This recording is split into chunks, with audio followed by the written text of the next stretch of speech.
Thank you for joining us again and welcome back to EDUSPLORER. If you are joining for the first time, we appreciate your time as always. The United States of America is using its power, I would say it's abusing its position as the #1 economy in the world. The US continue to threaten countries in the global south, especially those countries in the BRICS nations that have refused to succumb to the United States of America's intimidating tactics in terms of global trade.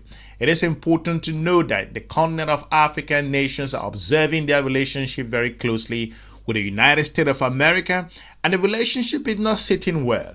One country keeps coming into the play, the country of South Africa. Irrespective of your position with regards to this African country, they have made it to the point where they have told the United States of America over and over on where it stands on global issues with regards to trade. The US again has currently imposed the country of South Africa a 30% tariff that will come into effect on the 1st of August. It's important to know that the country of South Africa, to an extent, is now a very soft target for the United States of America, especially to the Trump administration. I know each time we talk about this here, our channel will be squeezed, our things will be pulled back and forth in regards to how our viewers observe our video. But listen, I have a very important video here to play, folks. I have Dr. Oscar Van Hollen, someone who have an international exposure. He knows the in and out of the United States of America's administration own behavior.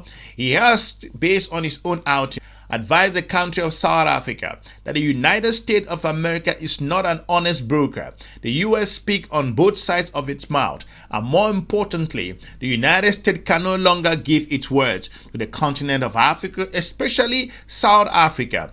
It is important to know that in the geopolitical environment, which is what we do on this channel, the United States does not have the leverage to basically conduct business on the global stage with regards to giving its words to its partners, as we've seen in the tariffs area. Africa, you got to wake up, because the United States of America is not what it used to be.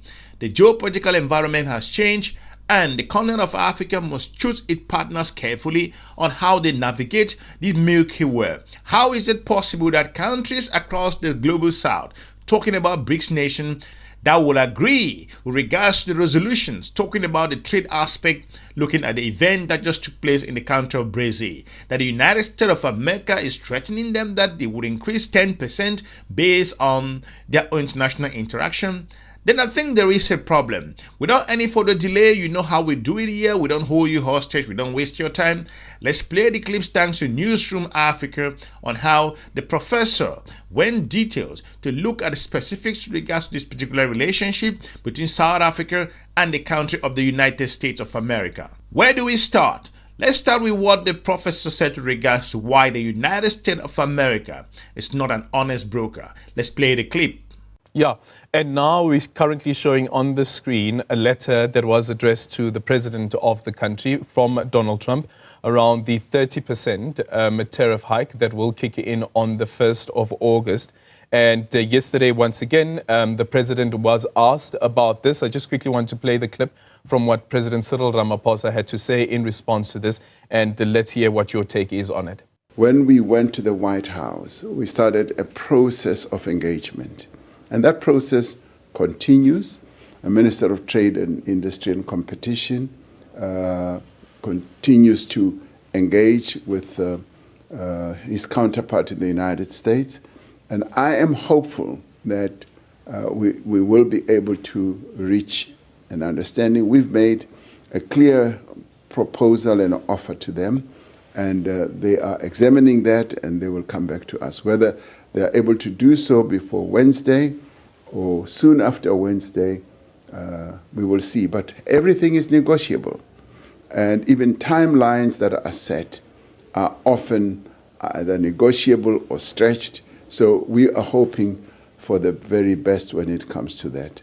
Well, the president there saying and still confident that everything is still negotiable. But here is this letter that has now come from Donald Trump around the imposing of this 30% tariff hike. The presidency in their statement also saying that there is still space for negotiation. What should we then read into this? What should the exporters from South Africa who export to the United States. What should their planning be right now? You know, Eldon, the truth of the matter is that the president, understandably so, and his team, Minister Parks Tau and others, Steenhuisen and the likes, they want to keep the door of diplomacy open. But the mistake that they're making, in my opinion, is that they think that they are negotiating with an honest broker, and they are not. The United States is not an honest broker. They have a plan. The plan started with disruption, first and foremost, spreading lies, telling untruths, putting South Africa on the back foot, so that by the time we met with the Trump administration in the Oval Office, we saw theatrics, turn down the lights, play the movie, all theatrics to try and disrupt and to put South Africa on the back foot. And then, as the president says, ultimatums and dates were given. They gave the impression that they are open to negotiations. Indeed, the South Africans put a proposal on the table, and then we get this disingenuous intervention, with the 30% tariff by 1st August. We see a pattern here from the Trump administration in other matters as well, in global affairs, where he says he's going to take 2 weeks to think about a particular situation in Iran, only to find out that actually he knew that within 2 days they are going to attack Iran. So you're not dealing with an honest broker here. And I think the sooner the South African government accepts this, they are in the firing line. The United States of America has used a trade tariff as a tool to push countries back and forth, as we've seen across the continent of Africa, and its engagement with the country of China and a whole lot of other countries who are cutting deals behind. But it's important to know that, according to Professor Van Hollen, who said in this case that the continent of African countries, especially South Africa, should not, to an extent, engage the country of the United States of America as an honest broker in terms of tariffs, because the US say one thing today and in the evening it says something else and tomorrow something else. These are amazing times across the region. Well, let's go back to what the professor said with regards to why the United States of America continues using tariffs as a tool, because if your relationship is not good with the US, you may have a high tariff. Let's play this clip. As well, right at the end of this letter, the president of the US states that these tariffs may be modified upward or downward depending on our relationship with your country. So the United States relationship with South Africa, and how do we characterize that relationship currently, considering what you've said now as well, that the attacks on the country are coordinated? And that sentence is code for unless you agree to all our terms. You see, the alternative, and I really want to talk to the viewers and to Business South Africa, who constantly say we must be on the good side of America. The truth of the matter is America wants us to sell our sovereignty. We have to sell our sovereignty to the highest bidder or to the biggest bully, which is in this case the United States. And it might be that you think that United States is this example of democracy and Western values. Bastion of democracy. Bastion of democracy, exactly. But tomorrow we might find ourselves being in an alliance with a country that illegally bombs other countries, that illegally overthrows governments, that illegally attacks other groups and so on and so forth. And that's not the kind of ally that we want to be associated with in the globe. So I think South Africa needs to think very hard and that there is a simple approach to this matter. Unfortunately, we have been put in this position where, one, we will obviously encourage the Rmaphosa administration to do all they can, but very little room, even the envoy in terms of Jonas has already been snubbed by the United States. They are not interested in intervention and genuine talks and engagement, but we will have to continue to do so because that's what the diplomacy requires. And secondly, we will have to urgently look at alternative markets, look at BRICS countries that can offset that consequence. Yeah.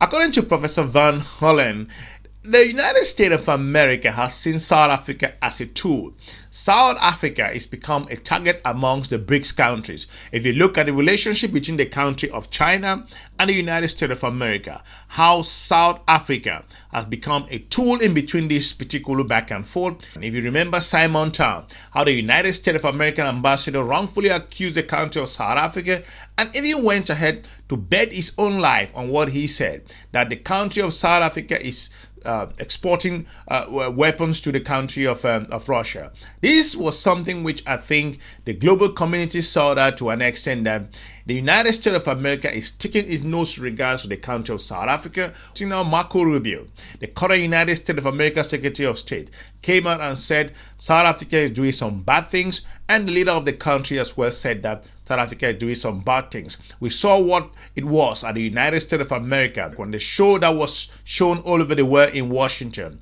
and the United States of America attempt to embarrass the leader of the South African government, but he stood his grounds. According to Mr. Van Hollen, this is not one-off, and the country of South Africa should play smart. Let's play this clip. I repeat, Alden, we are the junior partner of BRICS, an easy target. And this is what they are doing. Marco Rubio, Hegseth, and others have targeted South Africa. They want to make an example of South Africa. We see that there is a coordinated attack on South Africa. We see now that there's also a proposed bill that's coming from Florida that is proposing sanctions against South Africa, against direct aid, and against certain individuals within the polity of South Africa. So the sooner the Ramaphosa government realizes that there's a multi-pronged attack on South Africa, the better they can come up with plans to respond to it. It is important to know that each time BRICS countries meet, it sends shockwaves across the United States of America. If you look at the geopolitical engagement on how the global South nations that are rallying behind BRICS are trying to build their own systems and open new projects, infrastructure, healthcare, and more importantly, looking at security and trade, which is important at this era that we all are. And each time these countries come together, the United States of America basically gets worried and very concerned. This has been phenomenon with regards to how the United States of America perceive BRICS. However, BRICS, according to expert, is a winning organization and it's not going anywhere soon, despite how the United States of America sees it. More importantly, experts say that it's the US that used the dollar to weaponize with regards to international trade. And this is a big concern in regards to how countries perceive the United States of America's position in regards to BRICS countries. Mr. Van Hollen saw it this way. Let's play this clip. And as a result, those BRICS countries also have the possibility of a 10% additional to the 30% being imposed. The president of Brazil yesterday saying, Lula da Silva, I don't think it's very responsible or serious for the president of a country as big as the United States to go around threatening the world through the internet. It's not right. The world has changed. We don't want an emperor. But with that said as well, can the BRICS countries set up a trade forum that excludes the United States, considering how powerful the United States is even within the World Trade Organization? I think we should forget about the notion of going into global trade without the number one economy in the world. It's a strong economy. Trump knows this. It cannot be ignored. But what Trump has put into motion is a move away from trade with the most advanced economy in the world. I often say it is not the global South that has decided to weaponize the US dollar. It is the United States. It is the United States that weaponized trade by threatening tariffs and sanctions.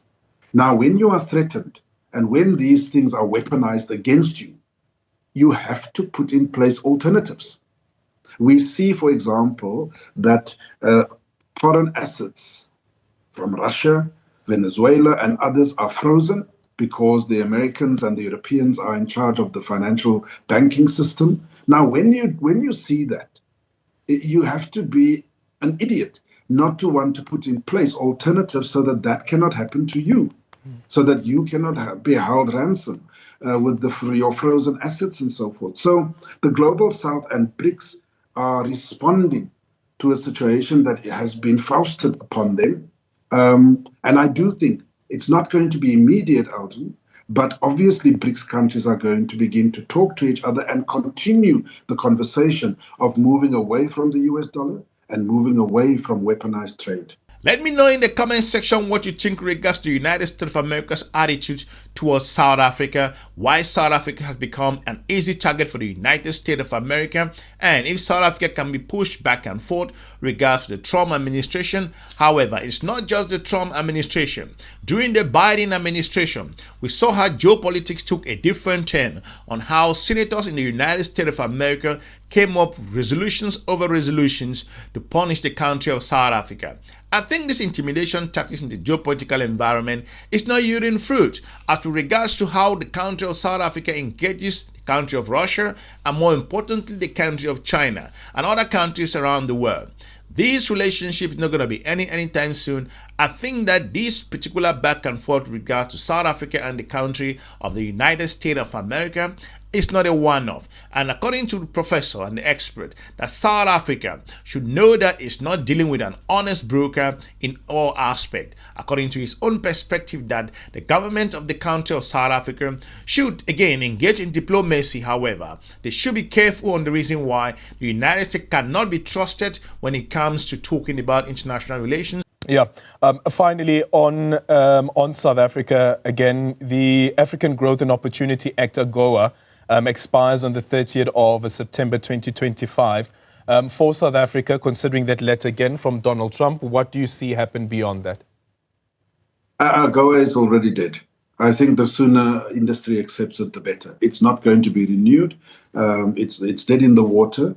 As he states in the letter, they don't want long-term trade agreements anymore. They want short terms, quick fixes. He wants to have immediate gratification. And the threat is that you do it our way or the highway. And so the ball is now within the Ramaphosa court. Obviously, we want to try and defend and protect South African industry, the citrus, the automobile sector, the wine and agriculture sector. But when you are dealing with a belligerent partner who only wants to bully, then you need to look at other partners very fast. Yeah. Thank you so much for your time. Oscar van Heerden there from the Center of African Diplomacy and Leadership at the University of Johannesburg.